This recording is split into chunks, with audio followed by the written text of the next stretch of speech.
Welcome to our deep dive today Oh, yeah. into the world of samurai swordsmanship Cool. and strategy in Japan. Okay. And we'll be looking at two texts primarily. Okay. The Book of Five Rings by Miyamoto Musashi and the Book of Family Traditions on the Art of War Okay. by Yagi Munenori. Interesting. These were both written in the 17th century in Japan.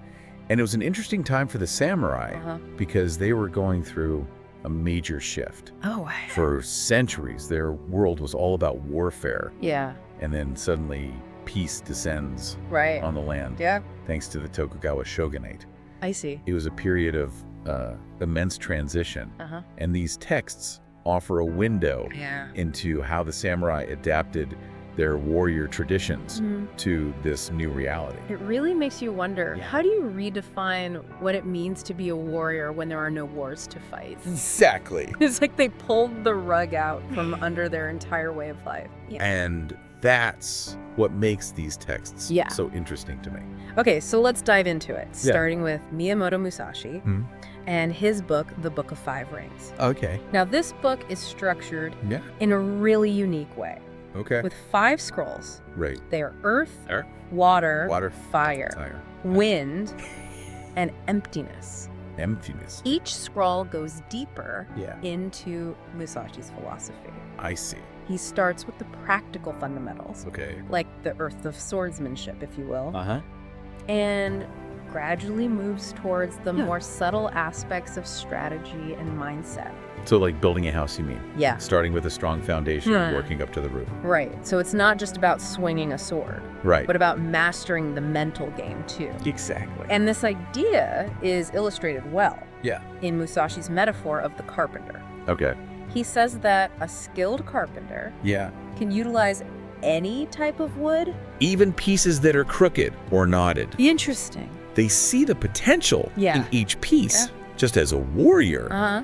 should see the potential in any situation. That's a cool comparison. So it's about being resourceful, Yeah. about finding advantage in any circumstance. Precisely. And this leads to a crucial point Musashi makes. Okay. He says that martial arts, in his view, goes way beyond the battlefield. Okay. It's a way of life, I see. a mindset Uh-huh. that embraces strategy, Right. self-mastery, Yeah. and the Okay. ability to navigate any challenge, Right, right. whether you're facing an opponent Yeah. or just a tough problem at work. I see. So you're saying that we can all I think. tap into our inner samurai Yeah. and apply that warrior mindset Right. to achieve success Yeah. in any area of life. Absolutely. I like that. And a very specific example of this is Musashi's two swords style, or Niten Ichi. Right. Now, it wasn't just about Yeah. looking cool with two swords. It was about mastering each sword for different scenarios, Got it. highlighting the need for adaptability. So connecting back to the carpenter metaphor, it's Yeah. like having different tools for different jobs. Exactly. Like a carpenter wouldn't use a hammer to saw wood. Right. A skilled strategist knows when to apply different approaches, Yeah. depending on the challenge at hand. So it's not just about brute force, Right. but yeah. knowing when to strike Yeah, and yeah. when to hold back, Exactly. adapting to the situation. Musashi understood that true mastery Yeah. isn't about sticking to just one approach. Right. It's about being fluid, Yeah. adaptable, Uh-huh. and always seeking the most effective path to victory. I It's see. whatever victory may mean in your own life. All right, this is all very insightful. Yeah. But before we go deeper into Musashi's world, Okay. let's shift gears Okay. and talk about Yagi Munenori. Sounds good. Now, Yagi Munenori led a very different life than Musashi. Oh, yeah. Totally different. While Musashi was the wandering swordsman, Right. Yagi was deeply embedded in the political structure of Japan, Right. serving as a mentor to the shogun. Wow. He even headed the Secret Service So we're talking someone at the very top. at the highest levels of power, Yeah. dealing with a whole different Yeah. set of challenges. It's interesting how that shaped their philosophy. I think so. Yagyu's book, The No. Book of Family Traditions on the Art of War, Right. it kind of reveals a perspective that goes beyond just the duel Right. and delves into leadership, Yeah. social responsibility, and strategic thinking on a grander scale. And his book is structured Yeah. in a really intriguing way. Yeah, it's divided into 3 parts. 3 parts, right? The killing sword, Okay. the life-giving sword, Interesting. and no sword. Those titles are so thought-provoking. Oh, right. Especially coming from a master swordsman. Yeah, you would expect a book on swordsmanship to only focus on the sword. Right. But Yagi takes us on this journey that transcends the physical weapon. Yeah. He starts with the killing sword, which is that direct confrontation, the most obvious use of a sword. Makes sense. But then he moves to the life-giving sword, which embodies the idea of preventing conflict. So he's saying the true skill Kinda. lies in not having to use the sword. Yeah, in not having to use force. It's about using your knowledge, your strategy, and your understanding of psychology to anticipate and diffuse problems before they even become a problem. I see what you're saying. Like a chess player thinking many moves ahead. Or a negotiator who can resolve a dispute through diplomacy. Okay, so instead of reacting to threats, you're actively shaping the situation to prevent them. Right. Okay, that's a great analogy. Yagyu believed that a true master, they don't just win battles, but they create an environment where battles aren't necessary. Okay, interesting. It's about wise governance and building strong relationships to maintain harmony. That makes sense. It's like proactive peacemaking. Yeah, okay, I like that. And then finally, that brings us to no sword. How can a swordsman advocate for having no sword? Right. It seems like a contradiction. It really does. Yeah. But remember, Yagyu is advocating for mastery. That goes beyond just the physical weapon.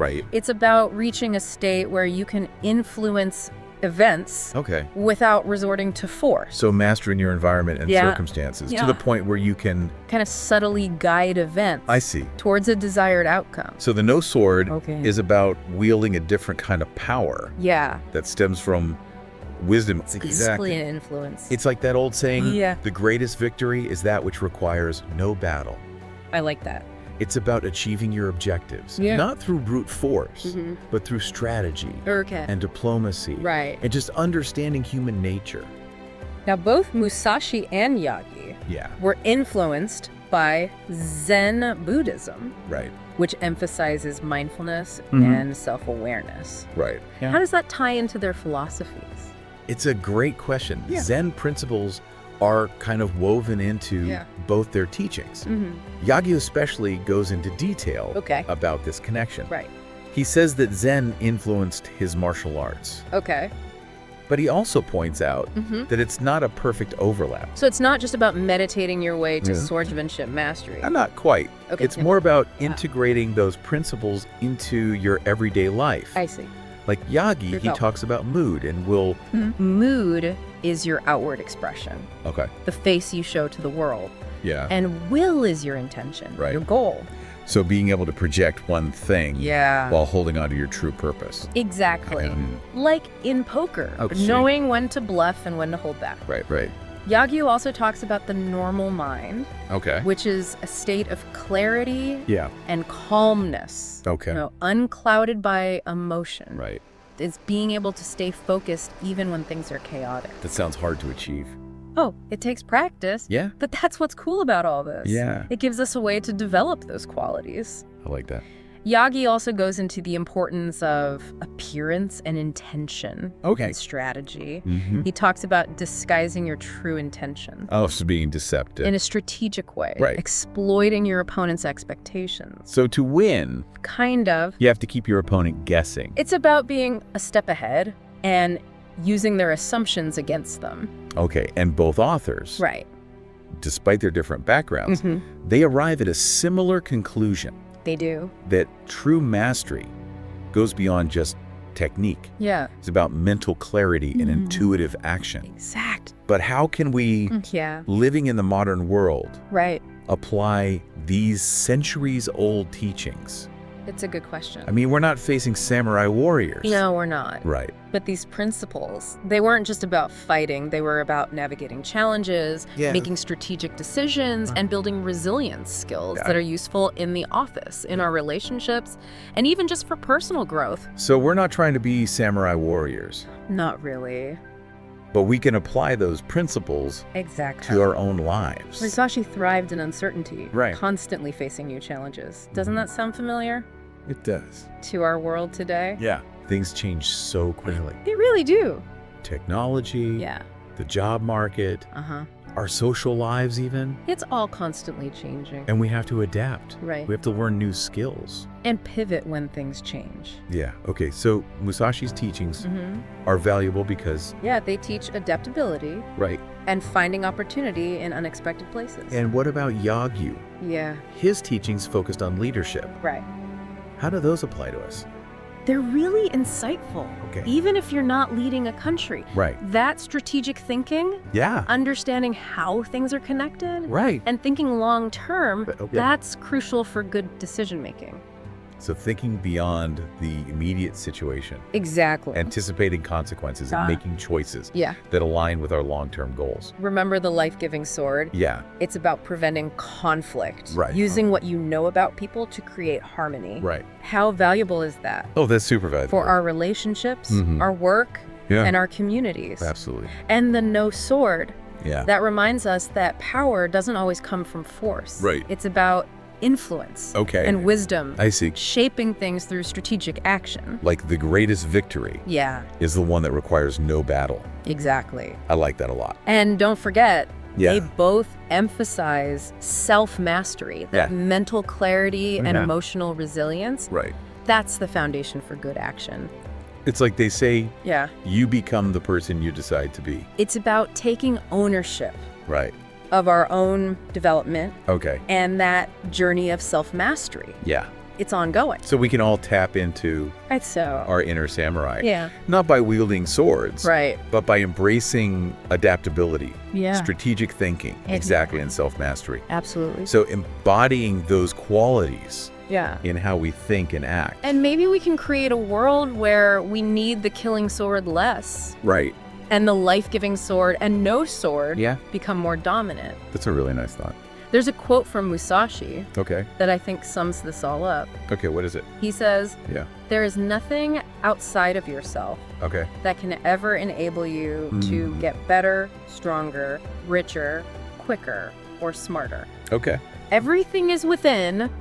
Everything exists. Yeah. Seek nothing outside of yourself. It's like he's saying, stop looking for validation. Right. The power is within you.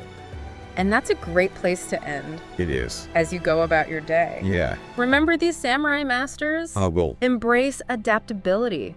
Cultivate a strategic mindset. Okay. And believe in yourself. I like it.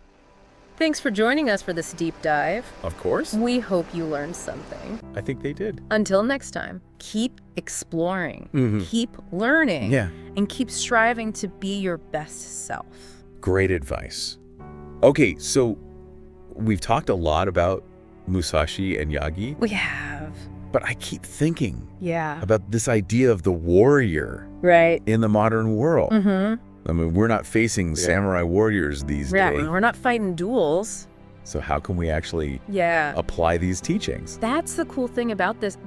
These principles, they weren't just about combat.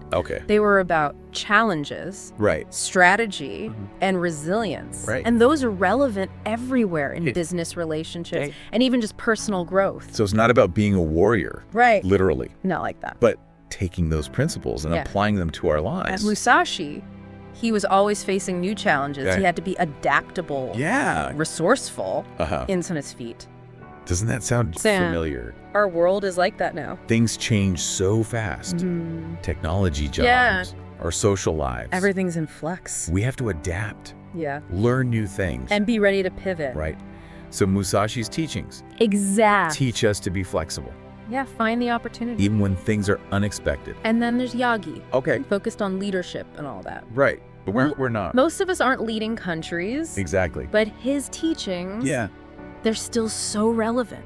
He emphasized strategic thinking, understanding how things are connected, and taking the long view. Right. Thinking long term. It's about making good decisions. So thinking beyond right now. Right. Looking at the consequences. Considering the impact of our choices. And the life-giving sword. Oh, yeah. That's a big one. Preventing conflict. Using your knowledge of people to build good relationships. I see. So you can avoid unnecessary battles. Oh, that's so important. For our relationships at work, in our communities. We need more of that.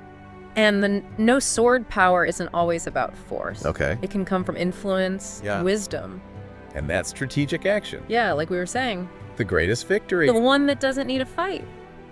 I love that saying. And they both talked about self-mastery. Yeah, that was huge for them. Mental clarity. Oh, right. Being resilient. Being calm and focused. That's the foundation. For taking good action. Like that saying. What is it? You become who you decide to be. You're in control. Of ownership. Of your own growth. And never stop. Yeah, it's a journey. Always learning. So we can all be like samurai. In a way. Not literally with swords. But by living with adaptability, strategic thinking, and self-mastery. Maybe we can even make the world better. Yeah. Use the killing sword less. To focus on the others. Life-giving sword and no sword. That's a nice thought. There's a quote from Musashi. Oh, yeah? I think it really fits here. Okay, what does he say? He says, there is nothing outside of yourself that can make you better, stronger, richer, quicker, or smarter. It's all inside. Everything is within. Yeah. Everything exists. Wow. Seek nothing outside of yourself. So powerful. He's saying you have the power. Don't wait for permission. It's all you. It's a perfect place to end, I think. As you go about your life, remember this. I will. Embrace change. Be strategic and believe in yourself. Thanks for joining us. Yeah, thanks for listening. We hope you enjoyed this deep dive. Hope you learned something. Until next time. Keep exploring. Yeah, keep learning. And keep striving to be your best. Great advice.